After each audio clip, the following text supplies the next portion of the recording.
Yo. I see my name up in lights. Go hard or go home, no slacking in my sector. Just forget about the fortune, forget about the fame. Speak your truth and let that be the reason they remember your name. Weight of the world tonight. Can you feel the pressure that builds inside? Can you feel it? Yo, it's Thursday, and you know what that means. Welcome to an all-new Max Wrestling episode 415. This is your captain speaking, along with El Jefe, Moses Marquez, and DC, Daniel Crimmins. We are just 4 weeks away from Mania weekend, but don't pump the brakes just yet, because we're also just over a week away from Revolution. Ooh, the hits keep on coming. Coming up tonight, after being wrongfully, unjustly eliminated by the Bloodline. What's next for Sami Zayn? Lita and Becky Lynch have their eyes set on championship gold, and what in the blue hell is in the Miz's envelope? Plus, WWE have their eyes once again on Kenny Omega. You fucking marks think they never did. And was Tony Khan's important announcement really that important? Spoiler alert, no, it wasn't. Is it ever? It was an announcement. Also, for the first time since it was revealed that Ted P. De Niro has returned and he was the mystery attacker at Podcast Promo Rumble, we will hear from the Phoenix. Cool. But before we begin, hit that subscribe button on youtube.com/MaxWrestling. Follow us on SoundCloud, Spotify, wherever you may be listening, and don't forget to visit the maxwrestlingnet.weebly.com website for all your Max Wrestling needs. Now then, jumping straight into our headline, there's a couple of funny, small, piss people off topics we got to talk about. But first of all, Sami Zayn came up a little bit short against Roman in Canada at the Chamber. So what's next for Sami Zayn? It seemed as though the momentum dipped just a little bit 2 nights later on Raw with the confrontation with Kevin Owens. It was just like... It gave me the feeling of, okay, he's had his moment. Now let's get back to what we wanted him to do in the mid-card. Yeah, it definitely felt like that. Sammy went from being the end-all, be-all, the next guy up, the whatever, and like, okay, so fuck our feelings? Well, to be fair, as I said in the TSK, you know, I said this is literally WrestleMania 30 all over again. All over again. It's the same scene. When WWE does long-term storylines, they do it too well. Yeah, they do it too well. Like, you ever been like handed like $1 million? I mean, I never have, but I mean, like, they're literally being handed $1 million. Like, how in the fuck are you like? I don't want that. What the hell? I don't get this. I'll be honest. You have to at least put him in. He's got to be in the main. This was the last pay-per-view, premium live event. I hate that words. Oh, you know. This was the last PLE until WrestleMania. Yeah. People really thought that they were going to have Roman, who has not been pinned in 2 years, lose before Mania. They're fucking stupid. Get in the box. Right, we said there's no way he's beaten Roman at Elimination Chamber, but he still should end up in the Mania main event somehow. What they could have done, they could have had a screwy finish. Well, it's Montreal. We kept saying that. We kept saying have a fuck finish. Fuck Sammy like completely out of it, but instead you ended up doing what it was exactly what we thought shouldn't have been done. The bloodline stood tall and blah blah blah blah, and there we go. And Roman is still champ. And where the hell was Solo? Yeah, Solo wasn't even banned, but we managed to get the Usos. Yeah, that was a weird one if you ask, but I don't know. I think it was also a nice, even though it was reported that they were cleared, I think it was kind of a nice surprise to see the Usos too, considering they weren't supposed to be allowed into Canada. And kudos to Paul Heyman. Paul Heyman's the man. He is the fucking man. Who did I say it to last week? Paul Heyman has this thing where he could just stand next to Roman and be all cocky and like, yeah, Roman's gonna kill you. But you when people mess with Roman or get in Roman's face, you genuinely see fear on Paul Heyman's face because he's like, shit, you should not be doing this. Not only that, but he immediately goes, forget that guy. I love you. That's my favorite part. And let's not forget his, to me, one of the greatest reactions when Brock broke the streak. Yeah. Heyman's reactions are gold. There's that one. There's his face when CM Punk rolled over and faced him because he knew he was going to have to get in the ring with him. Oh, yeah, that was a great one. He's the man. And then, of course, selling the Stunner with a neck brace 2 nights after. Oh, it's the best. I know next year Mania's in Philly. Mm-hmm. If you do not put Paul Heyman in the Hall of Fame that year, another one, $1 million. Do it now. Oh, yeah. That doesn't mean he needs to retire, though. Just put him in the Hall of Fame and he can continue. Well, and give him an open mic. Let him just say whatever. Oh, yeah. Hopefully it's not as open as One Night Stand in 05, but give him an open mic. Yeah, let him have some fun. Just standing in the Hall of Fame stage. I was in the back getting high with Van Damme. We knew it. But yeah, I mean, as far as Sami Zayn goes, KO pretty much turned his back on him and said he's done with him and he wants to take down the bloodline alone. He doesn't want Sami's help or need Sami's help. And then he dropped the mic drop. If you want to take down the bloodline with some help, go ask your buddy Jay. Again,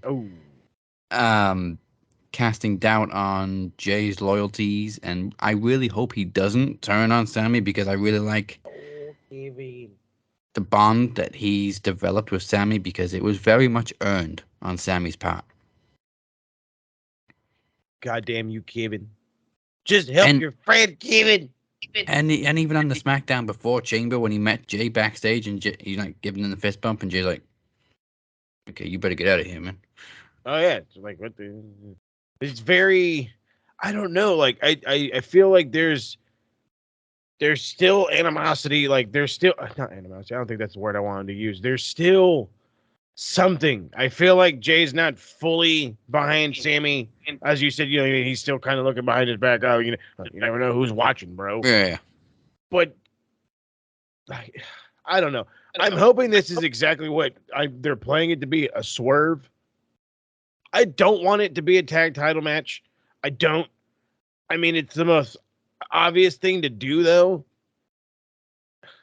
It just feels like a step backwards. It's like 5 steps backwards. You have a guy who is literally emulating Daniel Bryan. This year's Daniel Bryan, maybe even hotter, because he is literally taking viewership from all fucking brands of professional wrestling and taking it to the E. The E has become the fun toy that Sid wants to play with now. That's what the fucking E has become.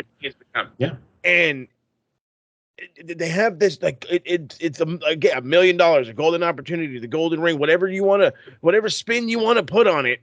They have this. It's on a silver fucking platter. And I mean, I'm hoping they're just playing he's not a main event looking guy, and then he's just going to end up in the main. But like, if that's the case, this anticipation is killing me. Okay, you're doing a hell of a job stressing me the fuck out right before giving me what I want. But yeah, anything less than another shot at Roman or a now triple threat is 5 steps backwards. It's simple. What you do, and it would be it'd be too easy to do it. Have Sami versus Kevin, night 1. Winner gets added to the title match on night 2. Like Sami and Cody both pin Roman at the same time. That kills 2 birds with 1 stone, gets Sami in the main event, and it splits the titles, which apparently they're looking for ways to do it. I mean, Over the past That's few okay. weeks, we've given them several ways to split the titles, and you just gave them another one. There's plenty of things they could do to split those titles, and it almost seems like they don't want to. Yeah, I'm with that Like, point. They've had weeks now of building both Sami and Cody as Roman's potential opponents, and not once have they just thought, wait a minute, we got 2 titles on Roman. Or how it seems that way, anyway. Does Uncle Paul want it that way, or is Vinny say, no, Roman's both champions? Vinny does seem to have his paws on WrestleMania, that's for sure. Why haven't you given it to Roman? He's apparently, I don't know, the whole idea of him helping with booking has literally gotten worse by the week, according to fucking every other goddamn thing I'm reading. It's 1 minute he's just, oh yeah, well, he's just a guy to bounce something off of him. Now all of a sudden it's well, he's taking direction from this, or he's taking direction from that, and he's over here doing that. Okay, wait a minute, what the fuck are we doing? Are you coming back into the creative or not? Are you going to start giving us your dumb ideas that are stale as fuck or not? I need to know now so I can prepare myself and start to go back to watching something cool, maybe like Pro Wrestling Noah. Like, you get, like, it's great. You'll see one story that'll say, hey, Vince McMahon has returned to creative. Hours later, and it's always that dude from Fightful.com. Yep. Felix Upton. Yeah, it's your favorite guy. Yeah. Your favorite. Felix making things Upton. Fuck yeah, he does. Fuck yeah, he does. It's like, literally, everyone's like, yeah, that's unfounded. Yeah, that never happened. Fight full of Like, shit. Like, that people take him seriously still. Yeah, it's crazy. People take most beat writers seriously, and it's a little too much. I don't know what's worse, actually. Fightful, or what's the other one?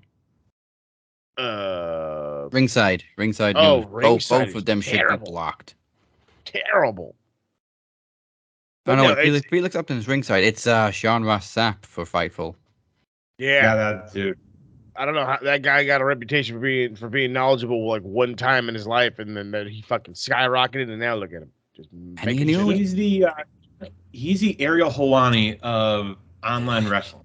Yeah, what happened with Ariel? Ariel's been in everybody's crosshairs this week. He's not a real journalist, and apparently that's the thing. He's portraying himself to be a journalist, and he's not one. And I mean, does he know mixed martial arts? Yeah. Does he know of professional? He knows of professional wrestling. He's a fan of professional wrestling, but he's never trained. He's never been. Or does he only know enough to where he can fake it and try and get a job? He's better than us, but I swear to God, we're 10 times smarter than he is. Let me say, let's cleave it mad funky here. The only reason that motherfucker has a following is because of the UFC. If you think like the shit he's doing, like people are like the interview he did with Tony Khan, like where he kept trying to goad answers out of him. Yeah, people are shocked. Like that was a thing. Like, do people not remember that awkward Undertaker interview after Brock lost the UFC title? Oh yeah, and Brock approached Taker, and Taker just looked at him and just said, "You want to do it?" Oh yeah, the UFC event. And he kept saying like, "What was that?" And, and Taker just said, "It's a personal thing." Well, yeah, because he's just fishing for information. Now, what can you give me? What can you give me? What can you give me? I mean, it's whatever. I don't give a rat's ass. I'm with exactly what Tony said. The guy's not a wrestling journalist, so I don't know why you are gonna try to pretend like you know what the hell you're talking about in the world of wrestling. I mean, hell, I'm pretending, but then again, I've got years of knowledge, watching, and that's enough for me. Yeah, I think TK's thing was Ariel presents himself as like an unbiased journalist, and then all of a sudden he's all over Elimination Chamber. Mm-hmm. The problem is the way that Tony Khan went about it. Oh yeah, job real bad. Like the dude seriously at times needs to shut the fuck up. I'm sorry. Like no lies. Dude, just stop. He needs a filter. He needs to put down the thunder snow. Put it down. Like, Stop dude was zipping hitting it lines. hard tonight. He was hitting it hard. Well, yeah, when he fuck. That wasn't a fucking announcement. Huge announcement. I mean, it's cool, but I wouldn't say it's a huge announcement that there's going to be a 1-hour reality show every week after Dynamite called AEW All Access. They got rid of Rhodes to the top because, Cody Rhodes is gone. And this is the replacement. Okay, how about you give us more wrestling? I You feel got like a bloated roster. I feel Why like don't you give us AEW is taking a significant nosedive in marketing since Cody left. Big time. Well, then again, he was a big TV guy. That was big helpful. Not only Yeah. that, you had Cody and Brandy leaving. I'm not saying Brandy was perfect, but I think she was a marketing major. Yeah. Yes, and she had ties to the TV business because she had been on television before. Like, really? Like, that's Like she this did, is your fucking solution. I don't want to say she did. I don't know. I don't know if it was a Housewives or like Basketball Wives or something like that or whatever. But she did something of that kind of genre, like a few years back. My wife was like, "Who the hell is Brandy Reynolds?" I'm like, "Who?" And I'm like, "Oh shit, it's Brandy Rhodes." And she's like, "No, that's Reynolds." I'm like, "Bullshit." Wags Atlanta. There you go. Oh my god, what a dumbass show. My wife likes trash TV. I thought Wags was a UK term. Fuck, I have no idea what the fuck it is. It means wives and girlfriends of sportsmen. So I thought it was a UK thing because there's a whole Celebrity bitches. All right, we couldn't make celebrity bitches the name of the show. Like that's celebrity bitches. in European football, wag culture is a big thing. What is it? Literally the wives and the girlfriends of footballers. That's terrible. Stupid. We have a name for that. Yeah. What in the hell is going on with this world? I want off this planet. When are we going to the moon? Aliens, just get me the hell out of here. Just get me out of here. Are we going to the Mars or the moon? Go to the moon. Beam us down. I want out this galaxy. Don't beam me up. Just beam us down. We're done. We're done. So. But what if they start showing what if that's their way of torture? Is they're showing fucking trash TV? Like you're watching Well, it's working. I'm about to say which one that's really terrible. Fucking Vanderpump Love Rules. Island. Oh, there you go. That fucking shit sucked. It's rewatching the Katie Vick segment over and over again for all eternity. You know, I don't like you. It's the Ultimate Finesser, your girl's favorite wrestler, and you are watching Max Wrestling Podcast. Now, we're gonna take it to the max. Time now to go back a little further in time with this week in wrestling history.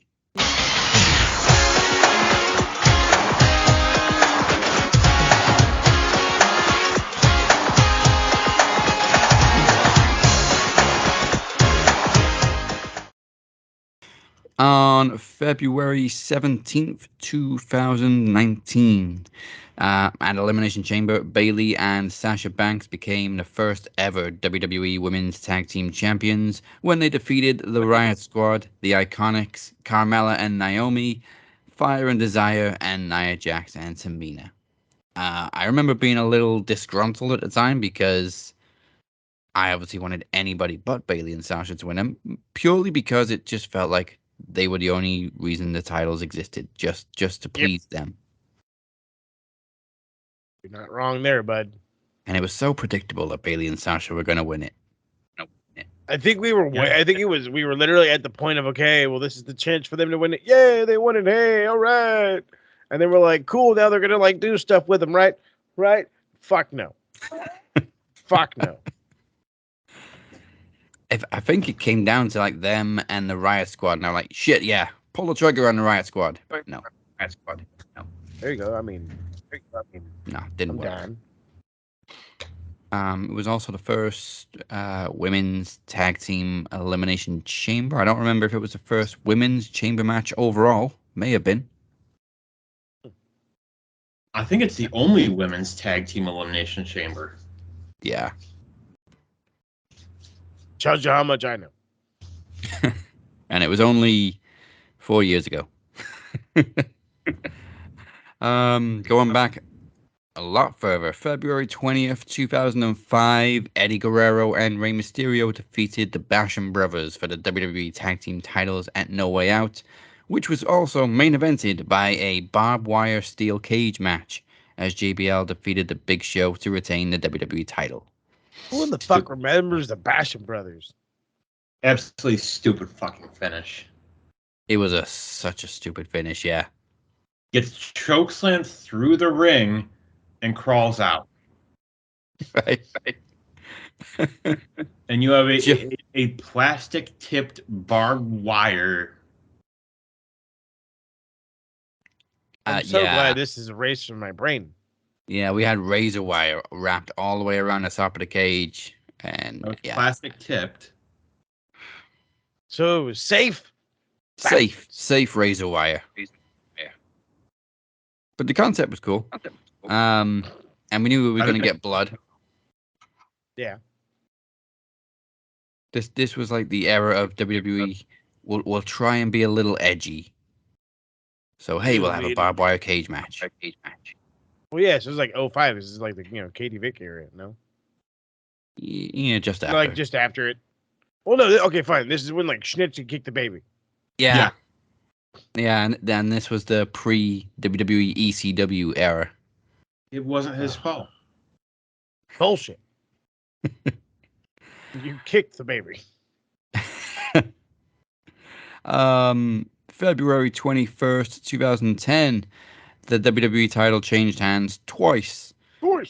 At Elimination Chamber as John Cena defeated Triple H, Sheamus, Kofi Kingston, Ted DiBiase Jr., and Randy Orton in a chamber match right before Vince McMahon immediately announced that another impromptu title match was taking place, where Batista defeated Cena in 32 seconds. Asshole. Because fuck you. I don't know what the hell was going on with Vince and Cena at this time. I don't think I was watching properly WWE. But yeah, basically Vince fucked Cena over. Cena fuck Cena. Also, the World Heavyweight title also changed hands as Chris Jericho defeated The Undertaker, John Morrison, Rey Mysterio, and CM Punk and R-Truth also in an Elimination Chamber match. R-Truth think it was a ladder match? Probably, yeah. Yeah, it was still around back then too, so he had no excuse. None. Let's go to, this is where I stopped writing things down. Super Brawl 1998. We had some pretty big title changes for the Outsiders, as Kevin Nash and Scott Hall defeated the Steiner Brothers to win the WCW World Tag Team titles. And in the main event, Sting defeated Hollywood Hogan in another rematch from the awful Starrcade 97. Or maybe this was the rematch, the first rematch. Yeah, it was. Mm-hmm. Because I remember they'd had a match on Nitro, then there was that controversy because the match just stopped. Yeah. And they're just like, yeah, fuck it, we're stripping you both of the title. Neither one of us could get it because fuck you, that's why. So this was finally the conclusive finish to Sting and Hogan, and Sting won the title again. What the hell went wrong with Starrcade? Sting went wrong. Sting went wrong. We'll find out in due time. I'll tell you what. And let me have a quick look. Anything about? Oh man, there's a lot of AAA title changes today in history. Oh, that's surprising. Moose declared himself the TNA World Heavyweight Champion today in 2021. It was a pretty cool thing to see the TNA title carried around again, and I thought it was going to be literally two separate title history things, but it was still kind of a joke title. Yeah, it's okay though. And it didn't even lead to Moose becoming world champion. I mean, he won it eventually, but not at the end of this run. This is the man. He still has my favorite live match I've ever seen. Him and Ishii. That shit was awesome. Nice. And I'm gonna end on a sour note. On this day in 2003 at No Way Out, we got Rock Hogan 2, and you most definitely cannot catch lightning in a bottle twice. No, sir. No, you can't. It sucked. I And it forgot. ended with a stupid. Well, this was in Montreal too, so it ended with a screw job because the lights went out mid people's elbow or mid leg drop, and then Rock got up and hit the rock bottom. My fucking brain has decided to eliminate this for the reasons that are it's stupid. On the plus side, it was also the return of Stone Cold after his infamous 2002 walkout, where he returned to pretty much mollywop Eric Bischoff, which is always a good thing. Fuck EB. Stone Cold. Stone Cold. I was 13, and it was surreal seeing Stone Cold again after thinking he's never going to come back. Oh yeah, hell yeah. I mean, come on now, dude. He's the man. Yeah, shame this run didn't last, though, because, of course, he officially retired like a month later after WrestleMania. And even he admitted, like he said in an interview, I remember that physically, like he knew, like when he came back at No Way Out, that it was over. Yeah, that sucks. He couldn't do it. It was time to go. And the match with Rock at Mania wasn't up there with the first two they had at Mania, but it was still a good match for his last like proper match. Well, considering he'd been in the hospital not 2 hours before. Yeah, his knees were fucked. His neck was fucked. Yeah, you're telling me, bud. He said he had like a 101-degree fever. Yeah, and he was making it worse by just drinking lots and lots of coffee and beer. Lots of coffee and beer.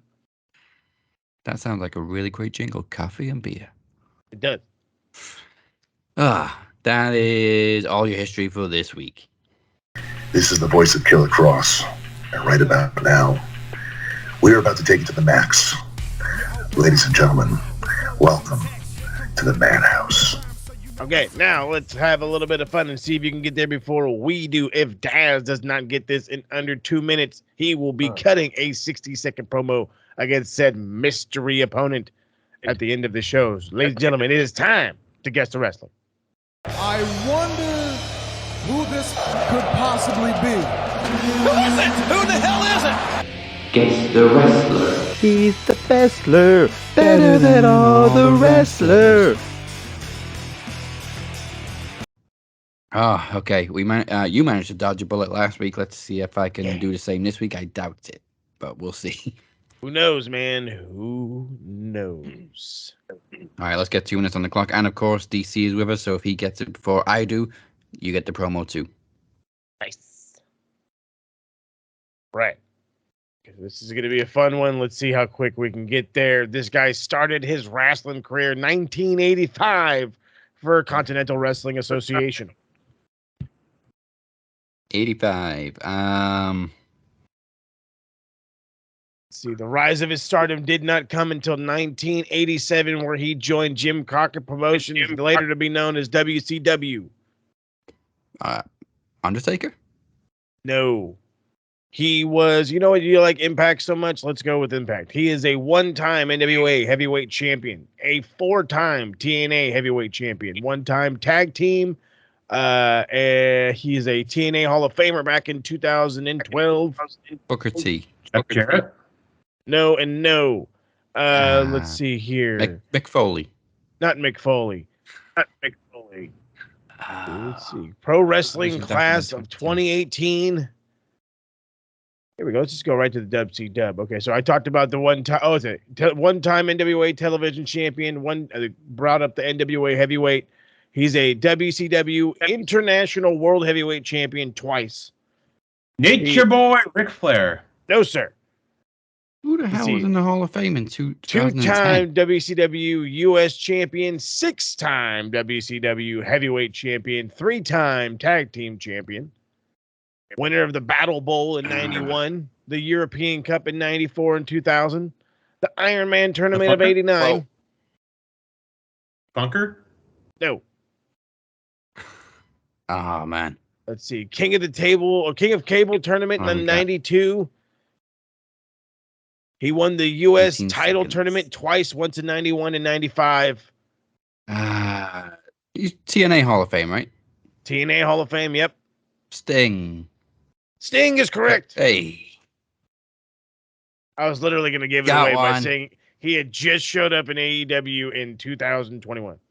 I'm going to insert the Ghostbusters clip because I got one. Right. Man, Sting was in 2012. Right?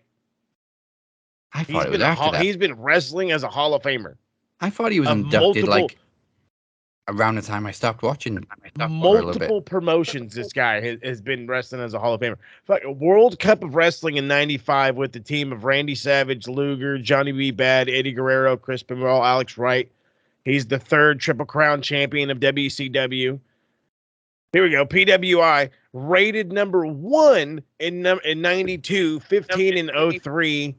And he and Luger were the best tag team in 2003 as well, or 52nd in tag team. Excuse me. Shit, Sting was also the first ever inductee into the TNA Hall of Fame. There you go, bud. That's the one I was hanging on because I knew that there's not many people in the Hall of Fame, so that would be easy to narrow it down. According to PWI, he was comeback of the year 3 times: 06, 2011, and 14. Wow. Most improved wrestler in '88, most inspirational wrestler of '90, most popular wrestler in '91, '92, '94, '97. Jesus Christ. Well, sorry to say, people, you do not get a promo for the 2nd week in a row, but you know what? I don't want to cut a promo on Sting anyway because I love the No, sir, nobody does.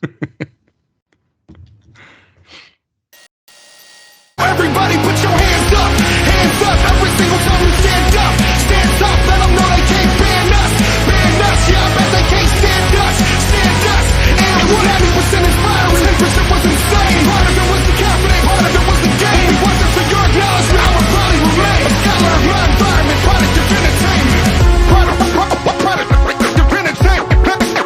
of entertainment.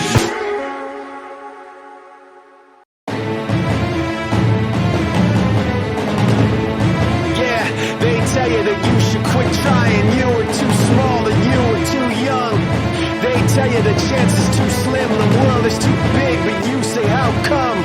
I'm ready to light a new fire, raise a new flag across a new sea. And if I'm ever the one in your way, then put your head down and run right through me.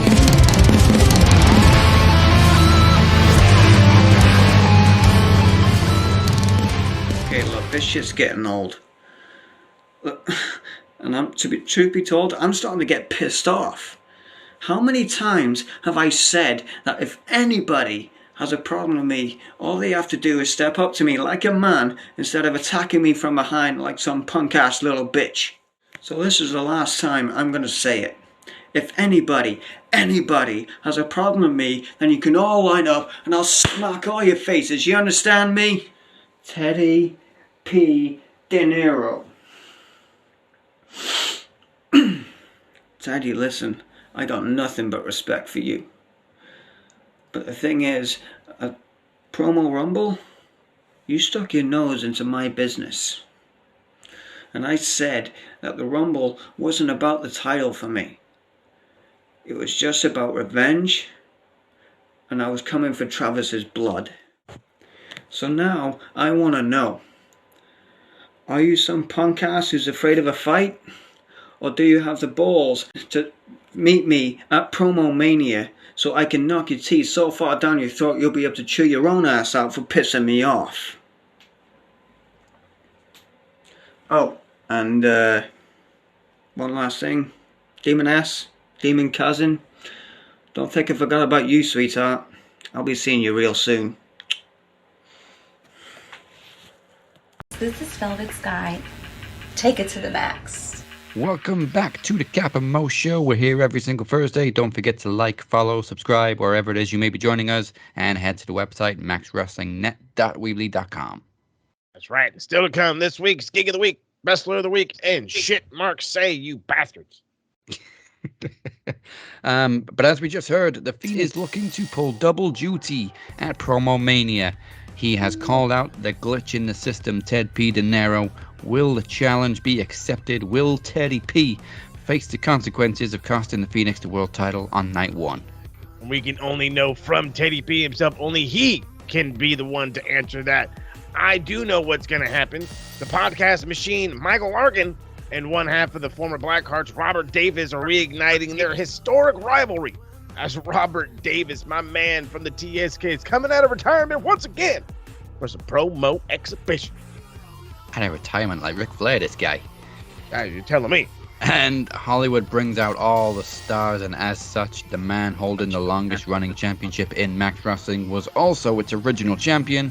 3-time Knowledge Champion Kenny Keller defends his crown against the very man he's beat twice for that title, the one and only Beer, in full trivia mayhem. I'm sure there will be plenty of mayhem in the first ever Max Wrestling Tag Team Championship match as the MDOs Cypher and the Walker Travis Anderson face the Phoenix and the Shape. One of these teams are about to make history. I mean, we're making history either way. And for the first time in history, we're going into Promo Mania with a vacant championship, as Travis Walker Anderson was stripped of the world title a couple weeks ago.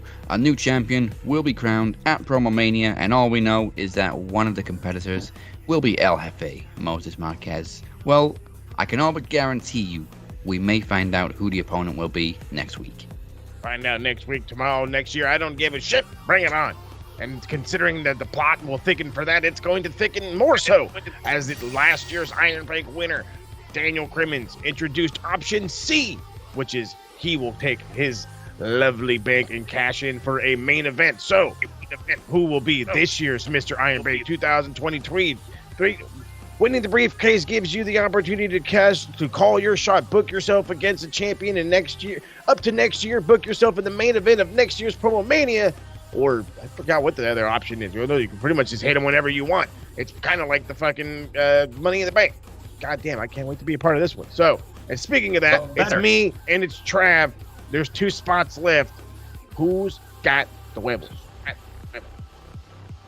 Well, part of the reason, gentlemen, why your television champion has decided to grace Max Wrestling with his presence yet again. Grace me. We got impromptu huge news. TK. Huge. I am issuing a challenge. Oh. To be placed in to the Iron Bank yet again. I'm going back to back. All part of the master plan. Sounds good. Nobody's ever won it back to back. I think actually the Phoenix is the only person who has held it twice, but he was given it the second time by Chris Durham. If that was, there you go. That is your main event. The television championship is on the line as DC cashes in Iron Bank from last year to put himself in the main event. But now he will also be defending the TV title against one of the most dominant competitors in Max Wrestling history, the Demoness. And as we heard last week, she is very much awake. Stop it shaking. I don't want to be shaken. And if that wasn't enough, we will decide the predictions champion for WrestleMania 39, and the group MVP will also be decided. You can start earning your place in the top 10 starting this week. Keep posting to the Mac Wrestling group. Keep commenting. Keep doing whatever you can. Everything you can. Post anything you do. Share it. Like it, the whole 9 yards. And we need to break the streak. Thank you. We need to dethrone Travis, and we need to break the streak. He is what is it? What Trav Berg is what I called him last week. But go to maxwrestlingnet.weebly.com.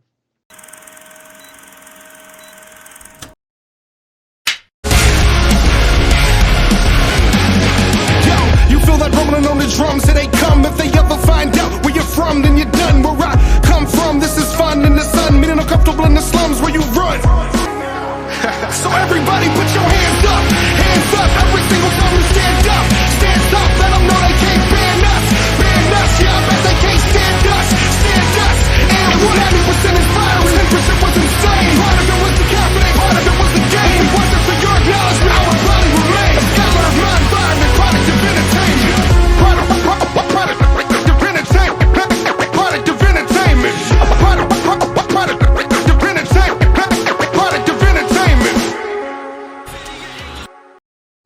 Wouldn't it be the Travers Taker? No, it's Travberg.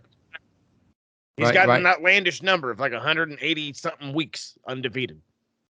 Right now, he is on day 553 as Group MVP. Just don't have him go against Kevin Nash and a cattle prod. You said 583. Hold on. Yeah, I'm gonna do the math. No cattle prod, and don't put him against Charlotte Flair either.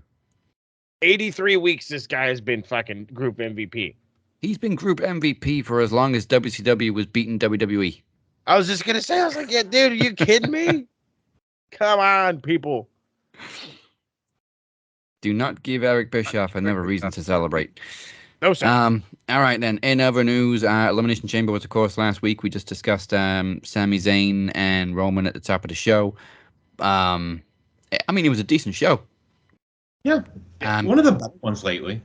Certainly kept me awake. Yeah, that's for sure.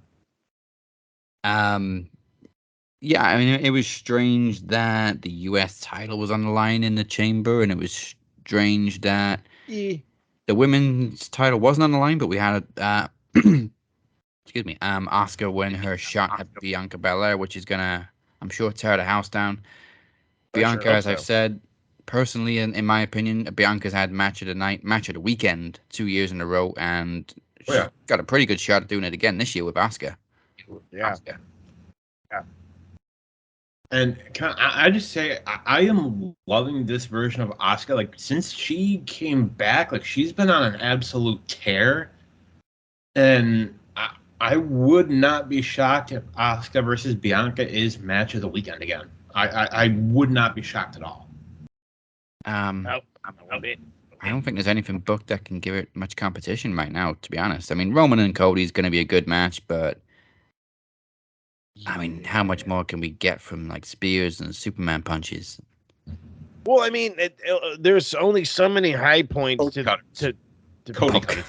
That's right, damn it, Cody Cutters. I don't know. There's only so much we can really be excited for, at least in my opinion. They haven't given us most of the Mania card, but from like what I'm hearing, it's like the stuff we would be hoping for, like another, a Brock and Bobby, a good Brock and Bobby. Like, that's not going to happen. We're like, okay, cool, Brock and Gunther, that's not going to happen. And so what the fuck? Like, do you really want me to be excited for Seth Rollins and Jake Paul? Because I'm not. Logan Paul. Or Logan. Well, I don't give a shit. They're both nerds. I'm looking forward to that. I honestly am. Shocked. And I'll be honest, like, yeah, Logan Paul is a douchebag. We all know that. I think the internet is in agreement with that he's a douche.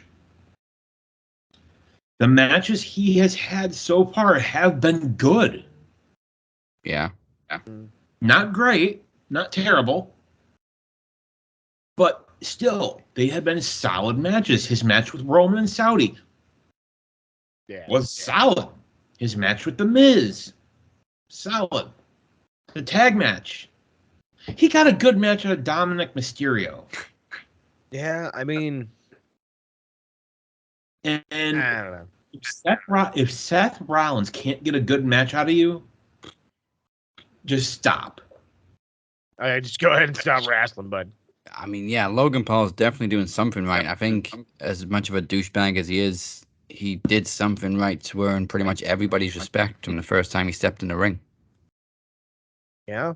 He came in as a guy who was willing to put in the work. And that's, I think, the number one that a lot of cats do that, or I should say should do if they're trying to come in or should capitalize on when trying to come in. Like, that was what Pat McAfee did.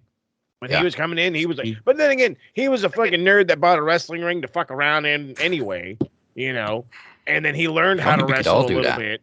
I know, fucking A, right? Well, and okay, if I could be super clear, I've already talked about this with my wife. We had a house. They sell 16 by 16 rings for $2,800. I was like, that is an investment. I am down. I said, imagine every birthday party there's wrestling. Right. Come on now. That'd be badass. The birthday boy pins dad all the time. We've seen this story. Oh, yeah? Well, have you seen him bleed? No, I'm just kidding. Have you seen the Hardy compound? There you go, right? We don't need it anymore. Anybody want to see a 7-year-old bleed? I'm just kidding. I think the general consensus after Logan Paul's first match was he's a dickhead, but that was good. He is a dickhead. He's just athletic as fuck. Yeah. You hate him, but at the same time, you're like, God damn it, I hate that I enjoyed this. Yeah. Well, you know, what's the old saying? Got to give credit where it's due, man. Yeah. And he deserves it.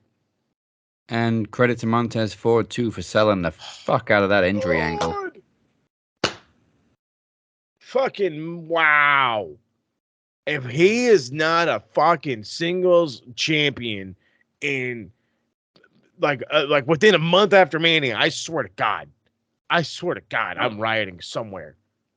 I think the question, you know, we always ask with So Money in the good. Bank is who you give it to. I think this year you have two choices.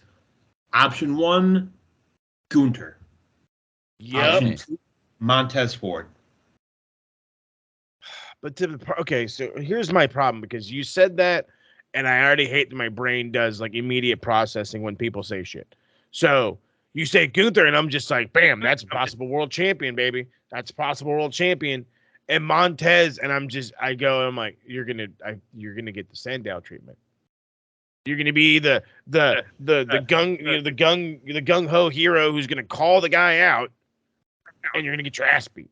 And it's like, fuck. I don't need, like, no, he is really, really good. He's another guy. He's a guy that the E has that they, I think, don't really know that they have, who can be a fucking single star like that. This is Booker T. This is like a Booker T. we're talking about here. When he was in WCW and the Harlem Heat were really good, and the Harlem Heat this and the Harlem Heat that, multiple time tag champs and the blah, blah, blah, blah. Did you want to see Stevie Ray in a singles match, or did you want to see Booker T? No, you know, no Hawk and bullshit to Angelo Dawkins. I fuck with Dawkins. Dawkins, I've been with the guy since his shittiest runs of NXT. Okay, so I'm glad he's gotten much better. But this is the Booker T that's 10 times the athletic and I want to say twice the hype man. He's great. He is great. He's your next African American superstar. And beyond that, with Montez Ford, beyond his skill in the ring, you know, he's future world champ. He's also the kind of guy that you can put on the TV shows. You can have him do the talk shows. You know, I don't even know who's on late night shows. No, wait. You say talk shows. I don't mean to interrupt you. Forget the talk shows. Who does the E love to target? Children. Exactly. You're gonna tell me Montez Ford wouldn't be fun to see on Nickelodeon. Not only that, he is a guy. Come on, bud. Who you can have him do TV shows, do those shitty TV shows on the USA Network. Absolutely. If Disney buys WWE, have him on any of the number of fucking millions of Star Wars shows they've got. Not only that, he is somebody that can do movies, TV shows. He has an aura about him. And not only that, what does WWE like to advertise? Their support of the United States military. Montez Ford is a Marine Corps veteran. God damn. Okay, I remember having a very similar like hype session for Otis. For Otis, because you know his run. He's the big guy that finally got the girl, and he should have won the world championship, and and they fucked it. They fucked it over. If you fuck Montez up, if you fuck up Montez Ford with the way DC just described him, you would be fucking burying a ridiculously big talent. Ridiculously. Okay, he's because you're 1,000. He can be a serious character on your dumb TV shows. I could absolutely see him on an NCIS, on a fucking Law and Order. You know what I mean? I can see him playing a detective. I can also see him be the quirky guy who gets slimed on in the fucking Nickelodeon Awards. I could see him be buddy with John Cena during that shit. You know what I mean? I could see all of that. And then, of course, you play up the Marine Corps veteran shit. You play it up huge. And then here's another capitalization because the E already did it with Seth and Becky. Bam! Hey, did you guys know that Bianca and Montez are married? Give them a TV show. Give them a TV show on the USA Network. Bada bing, baby. Well, we're going to get a taste of his acting chops within the next couple of weeks too, because of course he and Bianca are doing the Titanic parody. Yes. Every so often, a talent comes along that they just have that untangible it factor that you don't know what it is. You got somebody like MJF in AEW. He's Chris Jericho. You've got people that, whether they're a good guy, bad guy, doesn't matter at all. But they just have that it factor. Montez Ford has the potential to be the next Rock, to be the next Shawn Michaels. Sure. If you want your next big star, your next big thing, sorry, Brock, it's Montez Ford. He's 90s Chris Jericho. He's so relatively over, it's ridiculous. Can we just make sure we pull? We just make sure we pull the trigger on Sami first, while you got the opportunity. Exactly. You strike. If we're talking about striking while the iron's hot, yeah, you go with Sami, and then bam, guess what your next year's WrestleMania is? Sami Zayn, Montez Ford. You welcome. I just changed your whole outlook of your fucking company. We're tired of the stale bullshit. You give fucking Montez fucking like big time a real shot to be a single star, and he'll run with it. We thought Kofi wouldn't run with it. He ran with it. Big E couldn't run with it. He ran with it. Imagine what fucking Montez Ford would do. Montez Ford, the guy who is over the top in a tag team. What the fuck is he going to do on his own? Red Solo cups for everybody. Holy shit, come on. I will pay $9.99 for one. Let's go. Having said all this, I can see Gunn for winning Money in the Bank, though, because he has that look, but also it's in London. He's got history in the UK.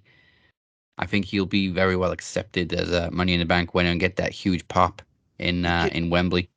He could be like an Andre the Giant. In Wembley? Yeah. And they need to bring back the custom Money in the Bank briefcases. Like, don't have like the generic fucking green goddamn thing. Like, have it be like a nice, classy looking briefcase. Like, almost like the one Damien Sandow had. I was gonna say his was the best one. It was like a wood one that had like a fucking car. Briefcase. It was like a leather briefcase. Yeah, leather one. It was like the fucking Money in the Bank was all pleathered out. Like, what the fuck? That was a briefcase. All the others were just giant lunchboxes.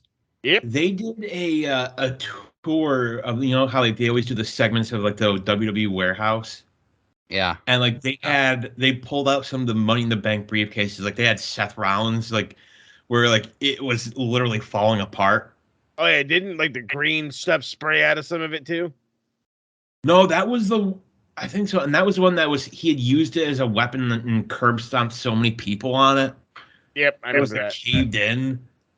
And then they had Sandow's that was just looking so pristine and so new. Somebody's going to take it a wick. I love CM Punk talking about the briefcase too. I had to carry this fucking thing around airports. I just kept my gear in it. Wouldn't you? Right. Well, yeah, I mean, it makes my life easy. I might as well use the fucking suitcase part. But we talked earlier about Vince having his paws on WrestleMania, and it certainly seems that way with Brock Lesnar's road to WrestleMania, as it appears as though he's gearing up to face Omos, not Gunther. What in the literal fuck? I'm trying to picture an F5 to Omos. Like how do you F5 a guy that's like 7'4"? Like just I'm sure that'll be a cool moment. Yeah. But or does it end with Brock using the Kimura lock? Because he hasn't won a match with that in a while. He's going to have to. But this is Don't have Omos go over on Brock Lesnar. This is really dumb. Like, I understand that maybe you're trying to make a monster out of Omos, and I get that. But you had an opportunity to capitalize on him months ago, and you floundered. They fucked Omos's career up when they split him from AJ too soon. Yep. Yeah. He was doing great with AJ. He was. But yeah, no. But even we can't have MVP nice things. can't make a star out of this guy. No, nobody can. It's just But you know what?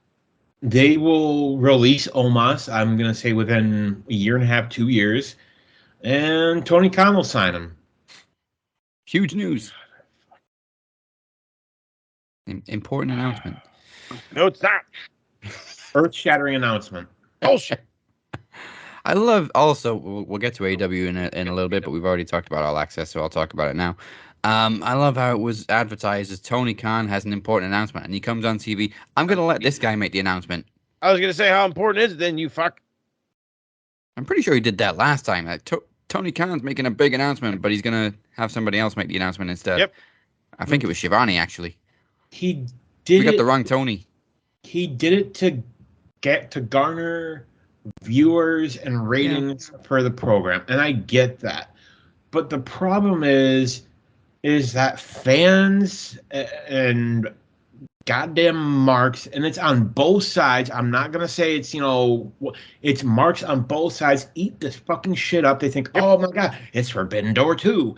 It's I've signed Jay White. I've done this. I've done that. Yeah. And here I am, me being the cynical bastard I am, thinking it's going to be a disappointment. Y'all are getting hyped for goddamn nothing. Yeah. He's making this.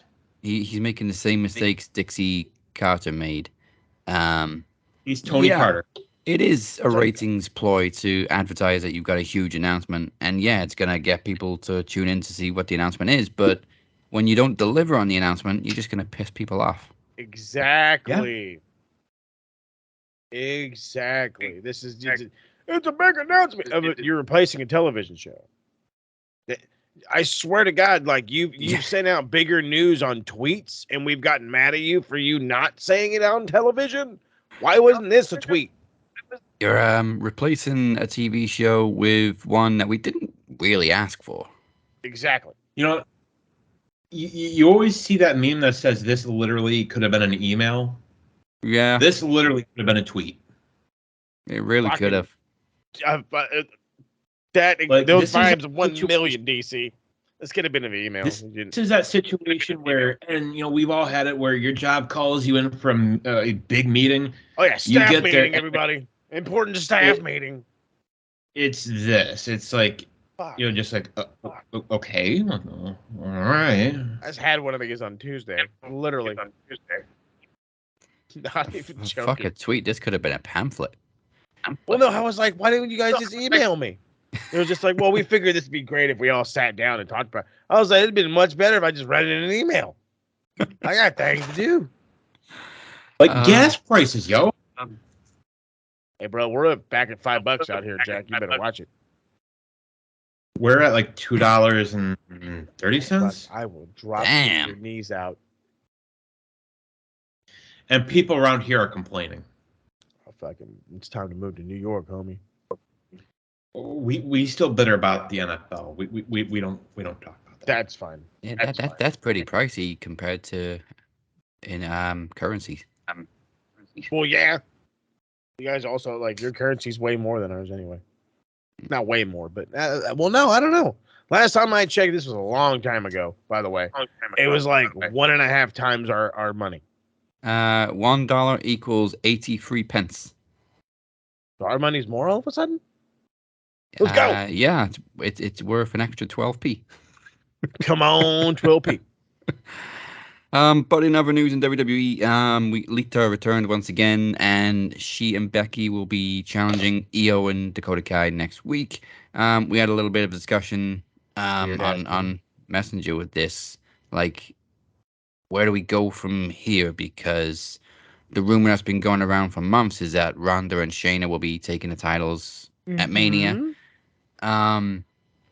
So either that or Bayley interferes next week, but then what do you do with Becky and Lita at Mania? Well, Are we just getting Becky and Bailey again? There's Trish heard was an backstage on Raw, and they rumor. didn't even fucking use her in Canada. Canadian. What are you doing? The rumor I heard, I don't know how true it is, but I remember hearing a while back that there was a thought of having Trish and Lita.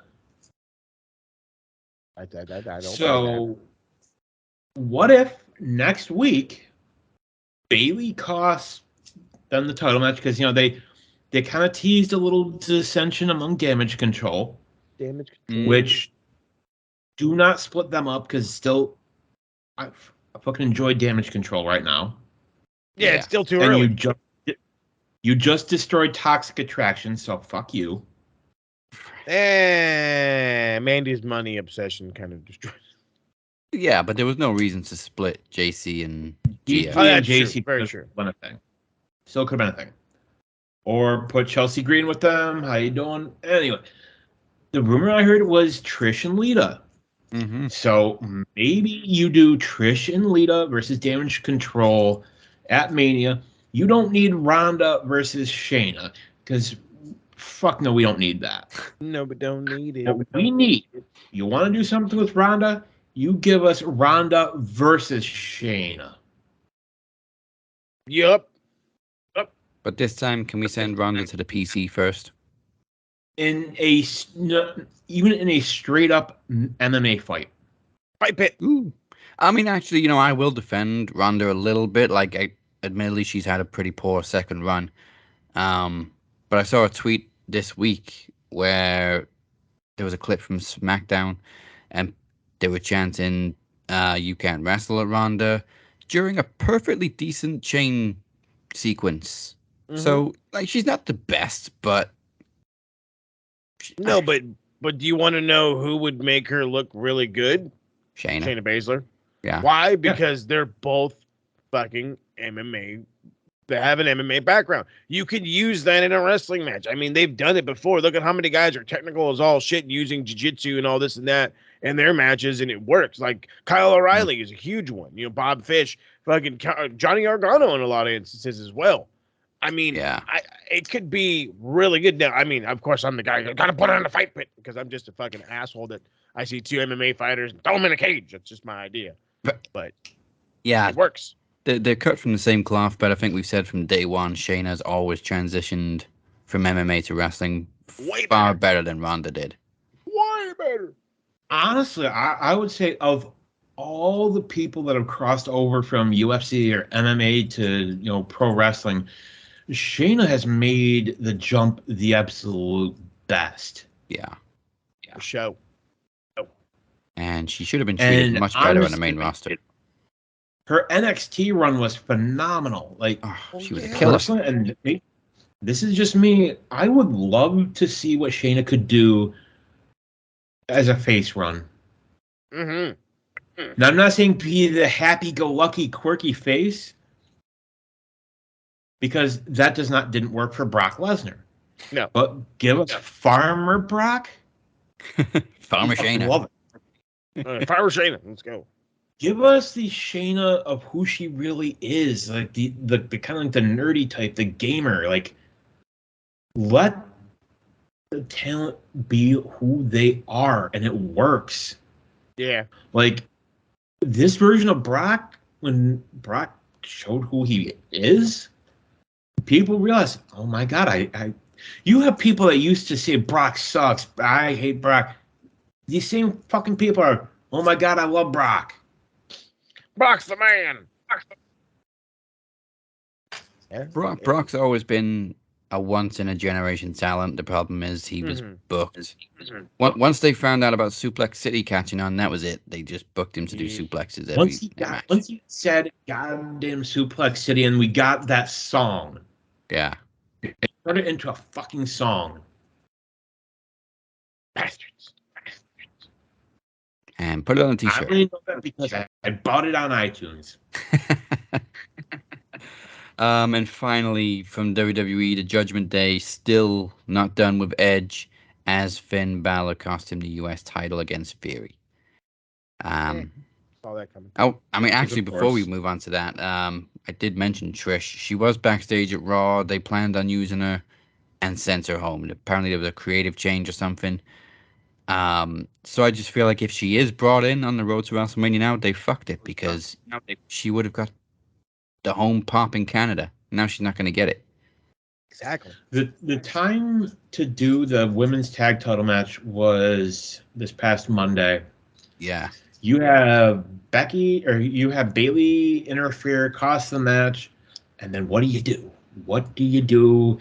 You have Trish run down to make the fucking save. Yeah, but I mean, also I'm looking at Damage Control and like Bailey accepted the match on Io and Dakota's behalf, and I'm just looking at it and going, Dakota's still on crutches. How's she supposed to defend the titles? And did we Maybe it's also all remember ruse. that Freebird. it was announced in a couple weeks Big Bad John's coming back? Yeah, Johnny Cena, John Cena's.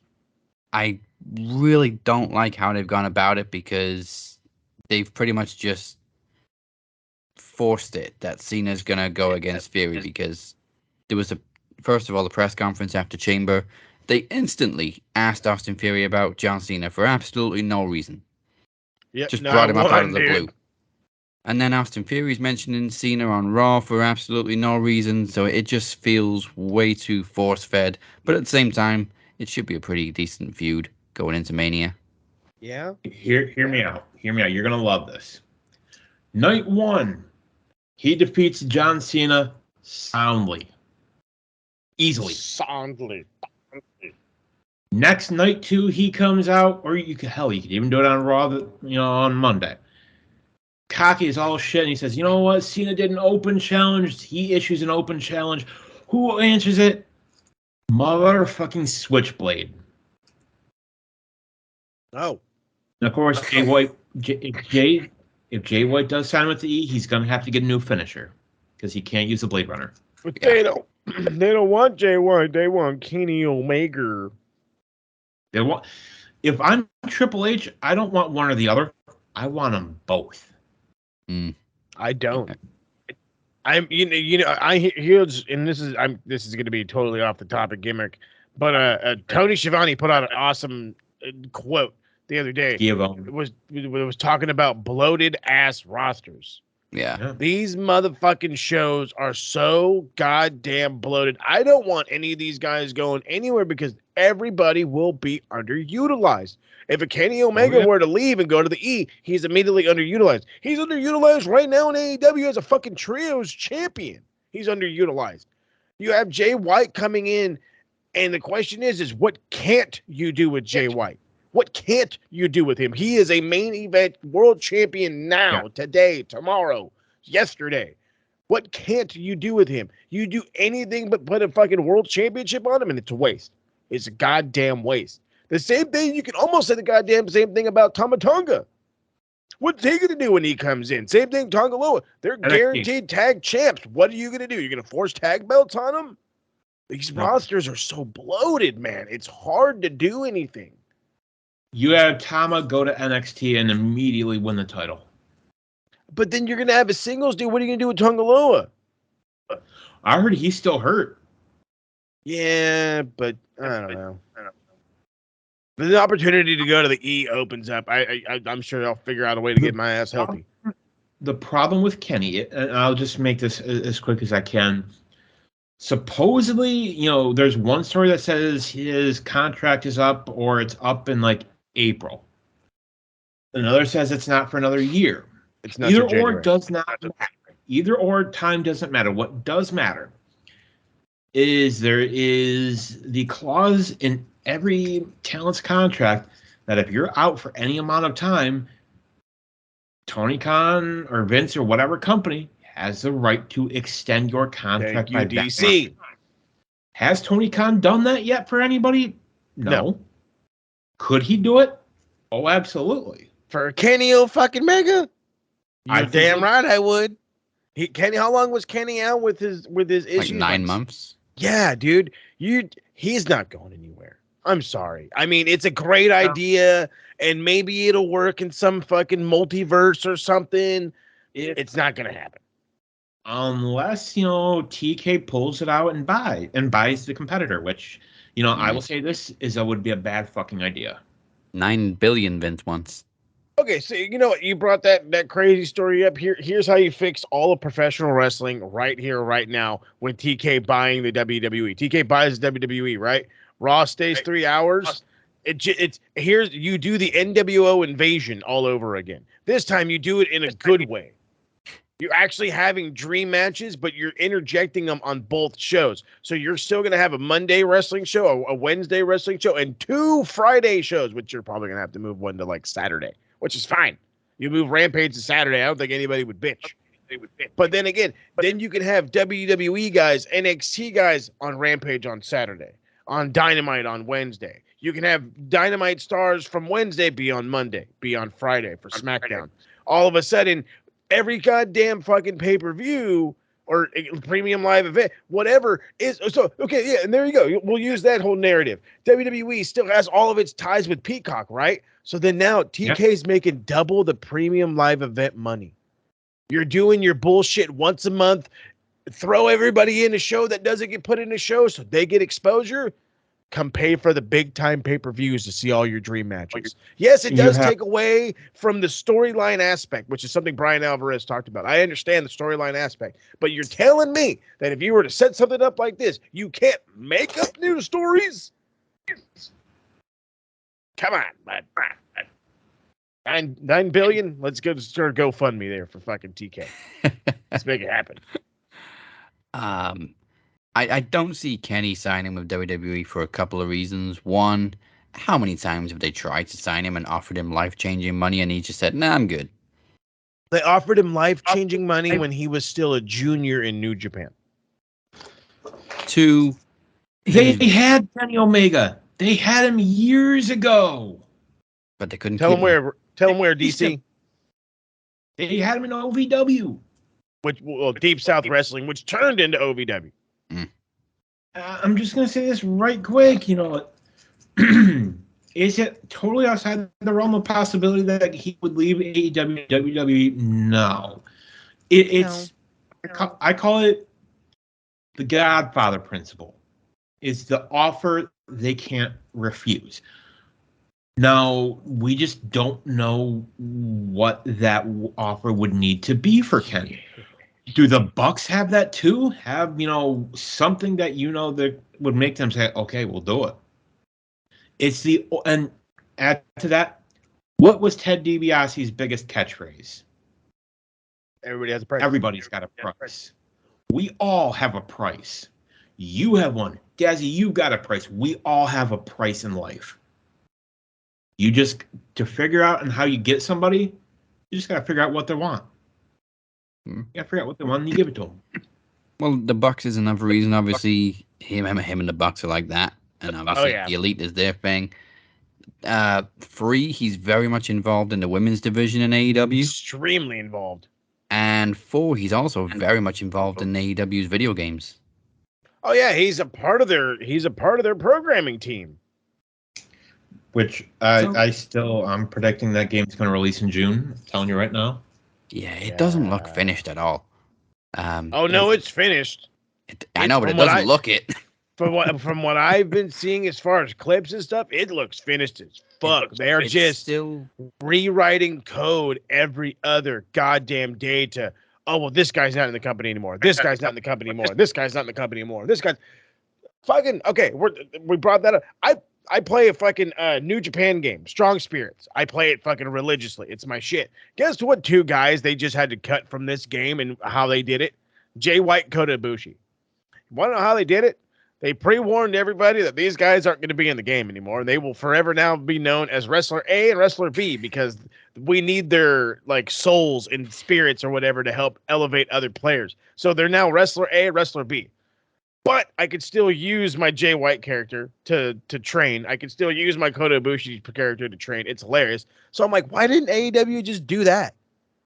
Just, fucking give them some bland name. They're fucking, what's the stupid Baron, whatever the fuck. What's in the creator wrestler shit for WWE 2K DC? There you go. Yeah, make them all Baron Blade or whatever. You know, fucking Scissors Edge. I don't know. I'm dating myself on this fucking game, and I don't know if you guys are old enough to remember WCW NWO Revenge, all the random ass fucking characters. Hold on. Really? You got it right there. No, I have the N64 controller because I have the emulator on my computer. So we had. Oh yeah, dude! That was the first game I was streaming. That's my shit. I love that fucking game. We had Aki Man, and then I think it was WCW NWO World Tour. We had a cheap imitation of Abdullah the Butcher. Yes, dude. Yeah, they had like it was like Pro Wrestling Noah people and New Japan people. It was a crazy game. We had Itsushi Onita. Yep. In World Tour. Fuck, I gotta go back and play that game. I miss those goddamn games. Simplicity, but its finest. Yeah. Looking at it though, for me, like the character models still look like too sharp. Like they need polishing a little bit. I want to say that's just the Ukes style. Yeah. What it is, and I don't like it. There was an interview with Kenny a while back. I think Evil Uno was in it too, and what they were saying was they wanted to have a different feel. They don't want you to be able to pick it up and think it's a WWE game. They wanted to have more of an arcade kind of feel. So they want it to be like No Mercy, like WCW NWO Revenge. They want it to kind of look like that and to feel like that. Yeah, that. The graphics don't worry me at all. No, they look good. About that. I'm not worried about the roster. What does fucking worry me are those goddamn mini games. Yeah. Yes, dude. This is not Mario Party. Play a wrestling game and have to do a button mash dance off with fucking Penta. If I want to fucking dance, I'm gonna get Dance Revolution. Oh yeah, sweat my ass off. Let's fucking ride, buddy. I don't want a fucking baseball game in a goddamn wrestling game. No. If I want a baseball game, I'll play MLB The Show. Yeah, that's true. Quit trying to do shit that ain't gonna work. And I guarantee you, when that game comes out, those modes are the modes that people, you'll play it one or two times just to, see what it's like, and you're like, yeah. I just want to wrestle. I mean, trying to feel like a WWE game isn't necessarily a bad thing. If there's one thing WWE knock out the park, it's making video games. Yeah, with the exception of a couple. Says what? With the exception of a couple. 2K20 says what? Yeah. You know what? I in that instance, I actually blame 2K. What I don't understand, and this is coming from a guy who's played a lot of 2K games, there's still a very infamous 2K fucking football game that is being played today, that is being modded today, that came out in 2005. But it's being modded today. That's NFL 2K5. But I mean, they spend so much time every year on the basketball game, and it looks pristine every fucking year, and yet we have all these bugs for fucking 2K left and right. The problem, I will say this to their defense, in a way, with 2K20, that was the first year without Ukes. Yeah. That was, after 2K19, which I will say 2K19 was probably one of the greatest wrestling games that, as far as the WWE 2K umbrella. Yeah. It came time to renegotiate with Ukes, and 2K kind of thought, well, you know what? We got this. We'll have our in-house team, Visual Concepts, handle it. So Ukes kind of said, okay, well, the code is our code. We're taking it. It's ours. In fact, I would not be shocked if the AEW game uses that code. Mm-hmm. That'd be awesome. Now, the problem is 2K20 had to be built from scratch in under a year. They rushed the fuck out of it and released a goddamn broken goddamn game. it was so bad that they gave up on it. They stopped trying to fix it. They're like, yeah, we can't fix this piece of shit. There's nothing to fix, bud. People look for WWE 2K21. It doesn't exist. It got canceled. Yeah. 2K22 was a solid game. Yeah. But even with the bugs, when 2K20 did work and how it looked how it was supposed to look, it looked pretty damn good. Oh, yeah. And I think that's what people have come to expect from wrestling games. They want to pick up a controller and feel like they're pretty much controlling a show on TV. Yeah. Career mode was goddamn stupid, though. Well, yeah, no, but I'm with Daz. I'm with Daz because that's exactly what I'm thinking. You know, if I'm gonna pick up a basketball game, I want to feel like I'm watching / playing it. Same thing with my wrestling games. Yeah. And that's any game that is based on reality, like whether it's a baseball game, football game, whatever. Harry Potter. Oh, no. You're a bad person if you play that. Oh, then color me bad, baby. There's a lot of bad people out there in that case. Yeah, that's what I said. Color me bad. All right, let's cover AEW quickly because, man, we're running over this week. But we kicked it off with Orange Cassidy defeating Wheeler Yuta to retain the All-American title. Banger. Very interesting. During the match, we saw Claudio pretty much coaching Wheeler and looks to be stepping into the leadership role with a firm hand. You're telling me. Jesus. Surprise finish. I was surprised. I loved this match so much. Loved it with every fiber in my being. The first time we saw Claudio in the match, obviously Wheeler took a hit, rolled out of the ring, and Claudio was just like, boom, get your ass back in there. Slap him. Get in there, motherfucker. Okay. He's all quit playing this wrestling shit, is what he said. And I was like, yeah, that's her goddamn right. Part of me, and maybe this is just me overanalyzing shit, but I wonder if this is going to eventually lead to Yuta snapping and, you know, kind of turning heel, and maybe we get a Claudio and Yuta match. You know, either that or the Combat Club go full heel. They got the boos when Claudio wouldn't let him hug Orange Cassidy after the match. I'm kind of with the heel move. I like that a little better because I don't need them break. I mean, wouldn't be surprised if they were to break up. You know what I mean? But I feel like that just them as mean fucking heels would be great. You know what I mean? Because look at their style as it is, and then you're just out there grinding motherfuckers every goddamn. I love it. I love it. Oh, they could have been a great heel faction if they still had Regal. I mean, you see what I mean? It would have been like a fucking just hand in hand right there. But if you could still keep that momentum in a way and just leave it with Mox, because Mox is, I mean, well, besides the fucking gigging every goddamn 27 seconds, but I mean, he's really good. Fucking, and then Claudio in that role too, as a fucking just mean leader, is good too. It's good all around. This is good stuff.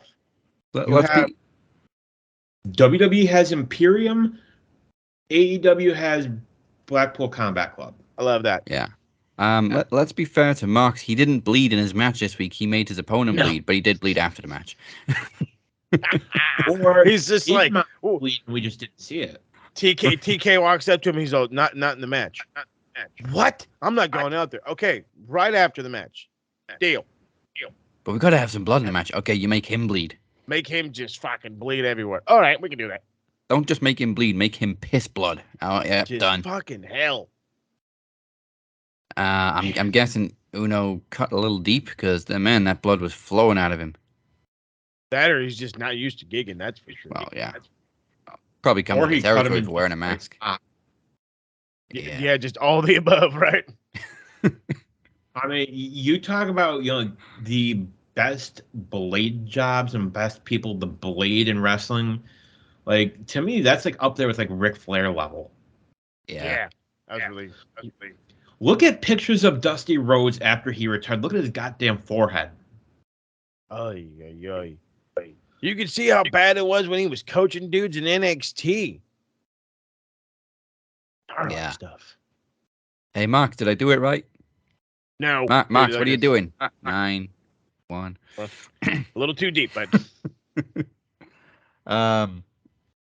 We also got Ricky getting his match with Jericho at Revolution very cleverly, at the expense of poor Peter Avalon. It's like an episode of like Pink Panther. You're just like fucking Jericho is just so obliviously stupid, and Ricky's just like, yeah, I got him where I want him. And it's like it's so dumb, but it was the best. It was Columbo, but flipped around. Oh, There you just go, one Columbo. more thing. Oh god, that's a way better comparison. Starks is money. Yeah, He's been money. If he is not the person to eventually dethrone MJF, I don't want it. I don't know about MJF, but he'll beat somebody huge. I don't know if it'll be MJF. I'm just saying he needs to be the one to win the world title off of MJF. and don't turn him heel again. He's doing great as a face. Yes, he is. He's over as fuck.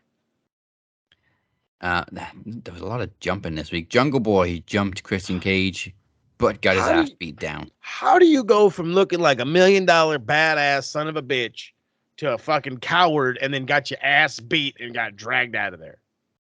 What? I mean, honestly, Christian's injury really, really damaged this storyline because it was going great, and then it just hit a speed bump, and then they filled it in with Luchasaurus, and then that ended too quickly, and then we just had time being killed until Christian's healthy again, and now we're back to it. Just stupid. Buckery is what it was. Absolute buckery. This was terrible. This whole thing was bad. As bad as TK's announcements. What? Somebody just say. The worst thing is, it was an interview segment, and nobody spoke, so nobody got a point in the fantasy league either. Bastards. Fucked me. You fucked me good. We'll skip over the Acclaimed beating Big Bill and Lee Moriarty because, of course, the Acclaimed won. It doesn't matter. Don't make those guys lose, and you shouldn't have made them lose the tag team titles either. It was early. It was early. Yeah, damn. Yeah, But it also made sense. It also made. I will full blown admit that it made sense, and you can easily have them win it back at this pay per view, or maybe somebody new. Hopefully not this other fucking shit team. It did make sense. I just feel like they've lost a lot of momentum in just a couple of weeks. Oh yeah, they have. I will say this. They should have had Daddy Ass turn on the Acclaimed. It would have made all the sense in the world. It's people say, oh, well, that's the easy idea. Sometimes no, it's not the easy way. It's the right way. Well, what I'm saying, Mo, is that sometimes the easy way is the right way. Simplicity, baby. Exactly. Simplicity sometimes, not every time. Sometimes simplicity is the right thing to do. On the plus side, be sports entertained. We said Max Caster's rap sucked last week, but great rap this week. Oh, yeah, much improved. Thanks, God. Thank you, jeez.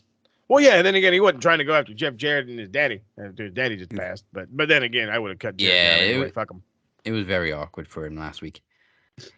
Poor but bastard. calling Big Bill soft, that ain't awkward. No, sir. That's awesome.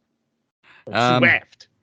In the women's division, there's just women coming from left, right, and center. Saraya got the obvious win over Sky Blue, but post-match, we saw Jamie Hayter make the save before Ruby Soho makes it clear that she wants the title. This was stupid. Triple threat then confirmed by Jamie Hayter. This is dumb as fuck. So okay, so I can understand Hayter's making the save, and they completely have already ignored everything that has to do with a Hayter and a Britt Baker thing. They're making them complete allies, which is fine. That's fine. It's fine. I'm cool with it. But you have these broads on the outside, and they're like their whole gimmick is they're the NWO. They're gonna beat you up, and they're gonna spray an L with neon green paint on you. Since they can't do that, they ruined somebody's poor sign that they worked really hard on. And then Ruby comes down, and I'm just like, now's the opportunity for her to side with them. She's Team WWE, and she's just like, I don't care about you bitches. I'm looking at you. And I'm like, that's stupid. Why wouldn't you just rush her then? You literally have come out to either beat up these two nerds or to side with them. But instead, you're like, it was dumb. It was the stupidest thing respect for Ruby Soho went down. Whoever booked this part of it, whatever, if it call it more buckery, even this was just bad. And then to make matters worse, fucking goddamn not Ruby Soho, fucking Jamie Hayter is just as confused as I am. So she's like, fuck it, I'll fucking fight both of you broads. Which is also weird as shit. It's because when the second I heard her say, like, I'll fight the both of you, I'm just like, ladies and gentlemen, congratulations. Ruby Soho is going to turn into Team WWE and all go to the queen of Saraya, who's going to win her fucking first belt, and she's probably going to lay down for her. This is going to be bullshit. I can smell it already.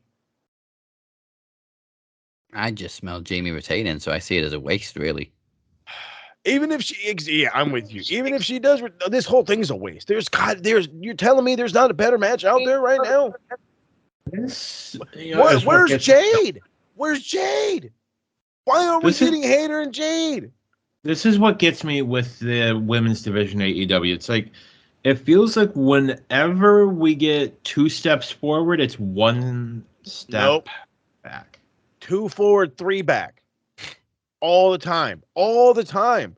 You get somewhere. You're building people. We're looking good. We're doing something. Slam on the fucking brakes. I mean, don't get me wrong. I enjoy Saraya. I was glad that she's able to come back. And that's great. Be honest with yourself. Are you? What is she doing that's important? That's impressive. I was enjoying her more as a face. Here's what I mean. I'm with that. Let me clarify this for you. I'm happy for her that she's able to come back and and work, because you know what? Good for her. Yeah. But I'm with that. Yeah, go make some bread. They did not need her. No. They were getting along it looked like we were getting an eventual Jamie Hayter versus Britt Baker feud going on. I was all for that. I wanted that. This. Like, this is what irritates the living fuck out of me. That people act like the AEW is the perfect, greatest goddamn thing in the goddamn motherfucking world. It's not. They got their issues too. And to act like they don't, you're a fucking clown. Every promotion right now has got their problems. Exactly. And to pretend that they don't is stupid. You're clowning yourself. But good question too. Where's Jade? I never see Jade on Dynamite. Yeah, that's what's going on? Jade's what's going on? How are you the TBS champion, the host champion, I'm going to say it, the TBS champion, and you ain't not on the show that's on TBS? What the fuck are we doing? At this But Joe was all over this bitch. Joe's all over this motherfucking channel, motherfucker. You don't want Jade to lose, and you still want her to look strong. Here's what you do. You have her hand in the TBS title for a shot at the women's title. Simple. You have her take a page out of my book. Bunts. And you cash in on something. I've been saying that for it's the gift of the gods title. That's what you do. You fucking have you know what? Right after the pay-per-view, that following Wednesday after this goddamn pay-per-view, you start building a 2-month story between Jade and Hayter. Oh, you beat 2 broads in one night. Oh, you've been the undefeated bitch. Are you 52-0? And have her go hood on the bitch. Okay? Build for 2 months until Double or Nothing, which I believe is in June or May. Is it May or June? It's gonna be May. It's gotta be in May. I have to do. So you're gonna do it in May. That's perfect.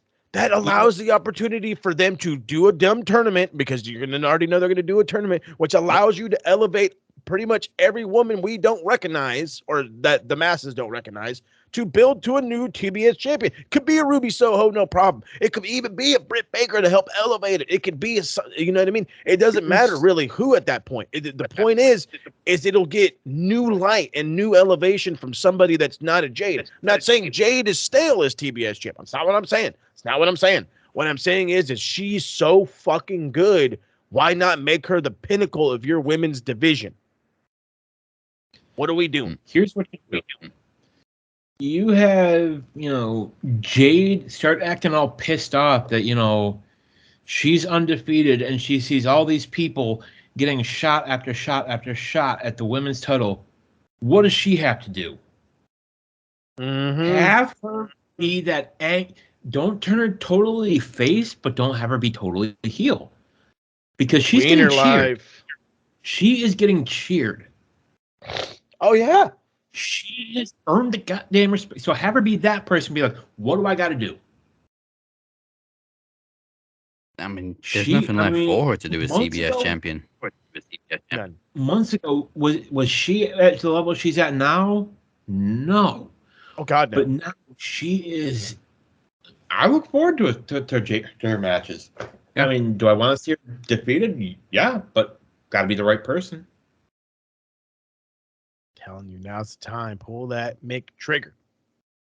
We're not going to talk about Jack Jarrett winning the fucking Battle Royal. Finally, MJF interrupted Bryan Danielson, cuts a scathing promo towards Bryan's family, and of course we get a brawl. But somebody pointed it out on social media this week. MJF, his latest thing, or that we've realized that his thing is very much like the Joker in The Dark Knight. He always has a different origin story for every feud. I want to agree and I want to disagree, because I understand. I get that. I also think he takes a lot from his real life and spins the fuck out of it.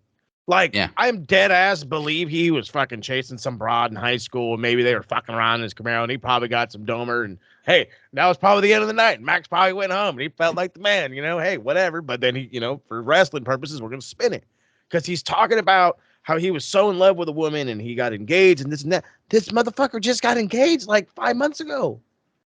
So I'm like, be the same woman.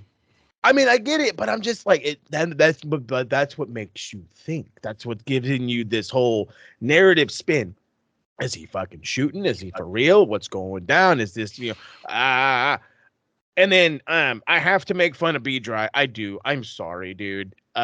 Maybe it's, and no offense, gentlemen, maybe it's a white people thing. I don't know. But they're doing this whole thing, and MJF tells him, he's like, well, I guess I'm just gonna have to let your kids know something, or I'm gonna have to give a chance to talk to your kids, or whatever the fuck he said. And Bryan, without hesitation, says, if you do that, I'm gonna kick the shit out of you. This dude cuts a whole promo or towards his kids, not on his kids, but towards his fucking kids. This guy's going on for like 2-3 minutes, and then he waits until fucking MJF gets in the ring for him to beat his ass. I'm like, dude, you lost your dad card at that point. Okay, the second fucking my kids' names came out of his mouth, I'm hopping that fucking rope, and I'm beating his ass. You could have very easily been. Now, granted, this would have been a little heel-sided, but you could have very easily had like those same nerds that did the pull apart hold Bryan back as MJF cuts this whole promo. Mm-hmm. Make him look like a seething, pissed off father. Like, how fucking dare you bastards hold me back while he's cutting a promo towards my kids? What the fuck are you doing? But instead, I personally took it as like, dude, you look really weak in this. Like, you let him say all that shit to your kids, and then you did some shit. You shouldn't have let him say a fucking word to your kids. Not one. But maybe he waited for him to get in the ring so that he was right up to him so he couldn't run away. I mean, it. But yeah, I like the idea of security just holding Bryan back. I just think that would have made it look like that much better. You have this visual of Bryan just seething in anger as this guy is just like, watch me cut whatever the fuck I want. Like an asshole. And I still have no idea how to call this match, but I know it's going to be a barn burner. Oh my God. I don't know. I don't know. We're predicting it next week, and I got no idea which way it's going. None, dude. Because I mean, the way they've built it seems like it's Bryan's time, and Bryan's gonna have one last run. He's gonna get his revenge and whatnot. But at the same time, it's too soon to end MJF's reign. What the fuck do you do? Exactly. It's do you take away the guy who is undeniably the hottest thing in all of wrestling on the mic and in the ring? I mean, he's not lighting the world on fire ring wise, but you're paying attention to every one of his matches. Exactly. He's not a ring general, but every single one of his matches is entertaining. Entertaining and has to be watched. It's a must see. So yeah, we're literally living that double-edged sword right now. Do you crown somebody to push momentum towards a different direction, or is MJF undeniable for another pay-per-view? Which I'm not mad at either one. I just don't know which one's coming. Yeah. We're backed into a corner with this one. Fucking A, right we are. No, we're not. We are not. You know, when MJF came back, they gave us this. Then there's this whole spiel. Is he leaving in January? Is he? Yeah. Is he? Is he not? You have no choice but to put all your chips down on MJF. Like, if you're sitting at the poker table and that's your hand, I'm going all in. Like, I am putting every fucking chip I have on MJF and saying, that's my guy. And you have close call after close call after close call. And I mean, yeah, you don't want Danielson to look weak. So maybe you have, MJF locking the submission and he just passes out. So that way he doesn't tap, he doesn't look weak, he doesn't get pinned. His body just fails him. Yeah. Oof. I don't know. We will see. And we will also now see who this week's Geek of the Week is. Hit the music. Pencil neck geek, grit-eating freak, scum-sucking peahead with a lousy physique. He's a one-man, no-cut, losing streak. Nothing but a pencil neck geek. Pencil neck geek. All right, so to make it as easy as possible, the TikTok guy, or at least the AEW guy on TikTok, is going to bash these bastards for right now, because last week was a bad show overall. I wouldn't say a bad show, but it was definitely lackluster. Felt like an episode of Rampage. And this week we started hot and you just fucking fell off a cliff. So these two Geek of the Weeks are going to be simply Tony Khan and Pat Buck. Pat Buck mainly because I know he's the one half booking the show, and Tony Khan because he's the other asshole half booking it. And it's all started with Jarrett winning. Not only did Jarrett's team win, but Jarrett won. He's a fucking the last man standing kind of shit. Jeff Jarrett. Okay? Retro Rewind has an episode of a pay-per-view that we did, I want to say from 1988, where he was a couple of years star in the business. Okay, we just talked about when fucking Sting started and when he ended, and Jeff Jarrett is going to be in a tag team title match in 2023. If I have not already started to make the WCW comparisons, I now have to start making TNA comparisons, because that's where we're at. We're riding people hate Jarrett. They're going to hate to see him. They're going to love to see him lose. No, I would rather just not see him. He's not oh God, he's such a great heel. I can't wait for him to lose. He's why the hell is he on my television kind of heel? Why the fuck is he here kind of heel? That's where I'm at. And then, of course, TK is going to get another little jabbing at, because your special announcement wasn't a special announcement. You're replacing Road to the Top with AEW All Access, which, by the way, none of us asked for anything like that. We don't give a rat's ass about what's going on behind the scenes, because if we did, we'd listen to every goddamn beat writer there is and want to be like that. But that's not us. That's not your masses. And apparently AEW is getting like 4 million viewers. Badass. That's fucking awesome. And I bet you they don't want to see backstage shit. I bet you money they don't want to see backstage shit. They rather would see Rampage with another hour of wrestling. I'm sure they would rather see, fucking, I don't know, premium live events every now and again on a fucking thing. Well, like, what was it? They did like these pay-per-views, like Fight for the Fallen and shit. Like, I'm sure they want to see more shit like that.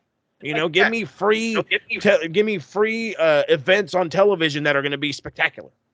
I'm sure that's what we want. We don't want dumb backstage bullshit. Give us a goddamn release of a goddamn video game. I would be shocked if this was Warner telling them, "Hey, we're giving you this show." It was. That's literally what the reports are saying. They told him what he's doing. Yep. I'm guessing it was Pat Buck that booked the women's segment. Had to be. Maybe the Jungle Boy segment too. Had to be, because these are just god awful. I mean, you go from looking like the what's the word, like the Predator, if you will, the hunter in this feud with him and Christian, to the hunted, literally in a flip of a hat, because you were just I'm Jungle Boy. I don't know. You should fucking kill him. Just kill him. That's it. It's violence. This is professional wrestling. Violence all the time. Whatever. All right. So now for this week's Bessler of the Week.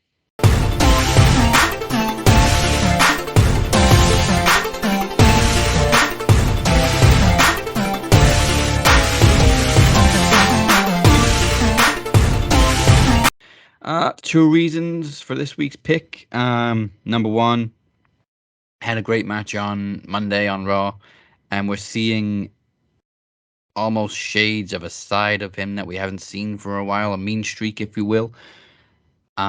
Second of all, second reason, I have rewatched the segment from Elimination Chamber countless times of Seth Rollins and Becky Lynch. So this the Joker is the shit. Not just that, just the theme. Obviously, they couldn't use the actual song for reasons. Oh yeah, controversial reasons. It was controversial to even be in the movie, but the way they've remixed it with his entrance music is solid, and that needs to be his actual entrance music because it just slaps like a motherfucker. That was an awesome commercial. So yeah, Seth Rollins, this week's Bessler of the Week. I think everybody loved Seth's performance. I've seen a couple of people question Becky's Batman voice, but I mean, that was the point. It's a parody. No, it was bad. It's supposed to be bad.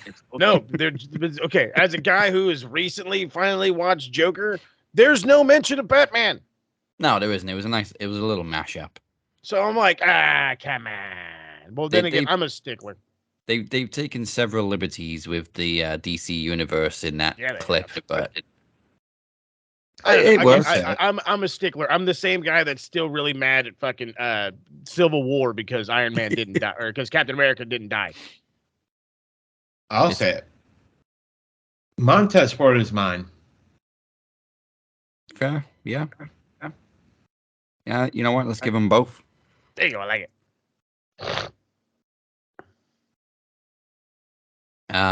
Yeah, it's one of those, but it didn't happen in the book. That's me right there. In the comic book, it's different. And they're just like, can you not? No, I'm in the comic book. Wait, where are my glasses? There, hold on, wait. But the comic books. There we go. Had to do it. Well, on that topic, let's find out what stupid shit people have been saying online. This is shit Mark say. You guys suck.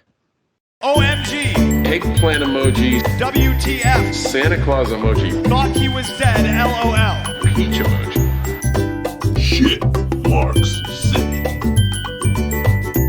Names have been changed to protect their stupidity. Who we got from TikTok? Who's not been very oozy? So my man White Chocolate had gotten some love from this show, and it had translated over there, and because of that, he's gone into hiatus. So, because apparently I got a message from somebody being like, somebody shared a clip of you, and I guess he reposted it and then deleted it. But I guess one of our clips where we were just like, God damn, he's a segment on this show, and we were ripping him about something. I think it was a few weeks back. And he has been radio silence ever since. Oh. And because of that, he's really been the only negative part of wrestling TikTok for the most part of it. There hasn't even really been any like crazy like drones. There is a lot of POVs, like people like their sad reactions to Sami losing at during the Elimination Chamber, and I'm just like, yeah, I got to do one of those because it's the truth. It was like we all knew he was gonna lose, but it's still like it still hurt. Not fair. It's not fair. Oh, all right. Well, I mean, whoever it is, if you're clipping the show, thanks for spreading the word. We appreciate you. All right then. On Twitter, we have up first Joseph the Dumbass. Fucking ain't right. I had to reread this tweet twice because I just couldn't comprehend the stupidity. Because it doesn't make English. It doesn't make English. The tweet is basically the big announcement was AEW is copying WWE's idea when they did Access and calling it All Access.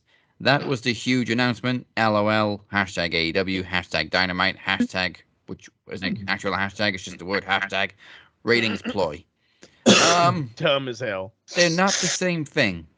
No. One is an unscripted behind-the-scenes TV show. The other is a fan convention. Not even remotely the same thing.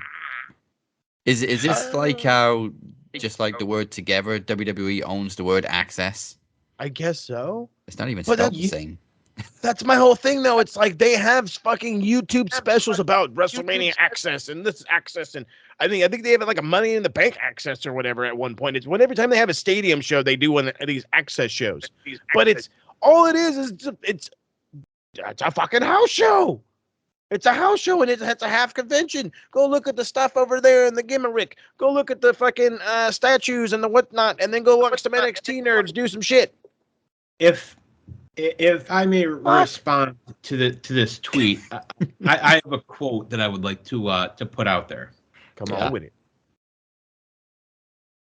According to paraphrase, this is from the anonymous Raw general manager, and it's actually from Billy Madison. You know the line. Yes, sir. What you have just said is one of the most insanely idiotic things I have ever heard. At no point in your rambling, incoherent response were you even close to anything that could be considered a rational thought. Everyone in this room, in this world, is now dumber for having listened to it.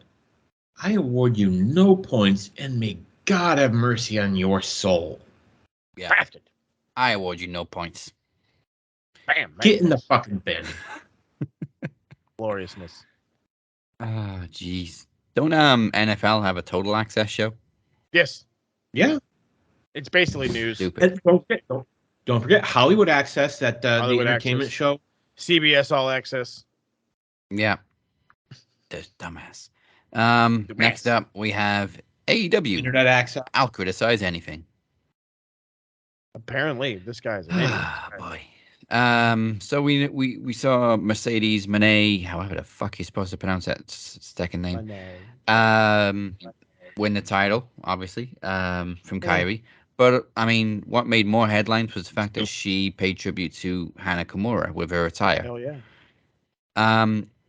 This dude says, "You mean stealing her look so losers like you can give her props she doesn't deserve?" He then goes on to follow it up with, "She never said anything about Hana Kimura before last night, so she steals her look and pretends to be this big fan, and I'm supposed to just believe she's doing it for something other than to inflate her own ego."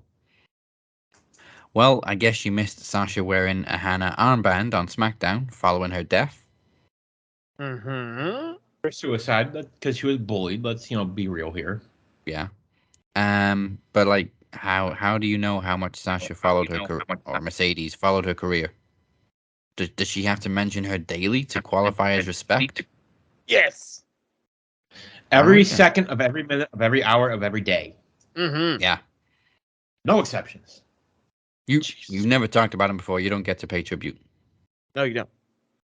I guess. Yes. The person that tweeted this was it Conan by any chance? Well, part of the actual handle is Hicktown, so. You're telling me say no Hicktown. more. Say no more. Hell, bud. The great thing is, he's replying to somebody else, and their Twitter handle is Drain Damager, which is obviously the flip from Brain Damager, and it sounds like this guy was a victim at some point. You're telling me, bud. But it's obviously an anti-AEW account too, hence why I changed it to AEW. I'll criticize anything. Well, yeah, fucking dumbasses. You can both get in the bin. Fucking nerds. They are marks, and that's the shit they say. They're also nerds. So, no 60-second promo this week. You escaped a second week in a row. Next week's it's Moses Turner under the spotlight. Sweating already. But thank you for spending your Thursday with us. Before we go anywhere, here's what Moses had for you Pencil Neck Geeks this week on the A to B of Retro Rewind.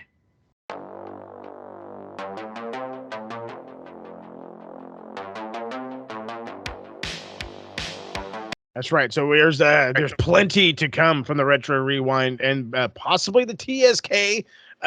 Again, as I spoke about last week, when the Hot Topics hit, the TSK hit the ground running. We were kind of sort of preparing for Forbidden Door announcement. We didn't get it. So fucking there goes that show idea. We might have a couple other ones coming up. There's some in the works. But as far as retros, we are up to episode 63. However, we have not yet to drop them. The editing process is a pain in the butt. But that is the goal, to have all three of those dropped by Monday, 61, 62, 63. So that means 2 episodes of Raw and Nitros and 1 Survivor Series. And then following, not this coming Monday, but the following Monday after that, we're looking at doing, what was the one? World War III. Ooh. So lots of good stuff coming from there. And then, of course, at the end of the month, the majority of the TSK will be in LA for WrestleMania week. We're calling it a whole week. Rob and I will be attending the Multiverse United show, the Impact versus New Japan Pro Wrestling. And then, of course, Harold, Rob, myself, probably God only knows who else, maybe even Amir, are going to show up for the Ring of Honor Super Card of Honor show. So all kinds of stuff going down. You'll get a live review of that one live from the beautiful suite that I will have in LA. And yeah, that's all the fun stuff going on there. But to keep track of all that fun stuff, go hit the socials, and here you can find them on the evil Twitter machine, Max Wrestling UK, at the Captain 512, and at SMRPodNet. Please do not forget to hit that lovely website, maxwrestlingnet.weebly.com. And don't forget to hit the subscribe, the follow button on all the platforms, Facebook, Twitter, Instagram, TikTok, and, of course, here on YouTube. We are still trying to get to that 500 goal. We need your help. Get there. Let's go. And ring the fucking bell to be notified anytime a video drops. Ring my bell. Do it, especially now you got multiple shows on there. Fucking ain't right, buddy. Let's go. And speaking of multiple shows, don't forget Click Talk Network finally relaunches Promomania Weekend. Promomania 8 will be the first brand new show on the network. And speaking of going to wrestling shows, Chad and I will be going to another BPW show in a couple of weeks, and with this time we're taking Beer and Phoenix with us. So hopefully we'll get some more photos, videos, whatever. But Dan has also an opportunity for some more open road. That's actually probably going to launch season 3. I've still got a few episodes in the pipeline to do for season 2, which I've had since like last summer. So again, editing's a bitch. Not just that, just I've been doing other stuff. But maybe we'll get another episode of Open Road in the coming week. So keep an eye out. With that said, join us next week for Revolution predictions and who will step up to face Moses for the vacant World Championship. Bring it on! You've been watching the Cap and Mo and DC. Goodbye. Mwah. And good night. At Promo Mania, I debut a brand new World Championship. Say what?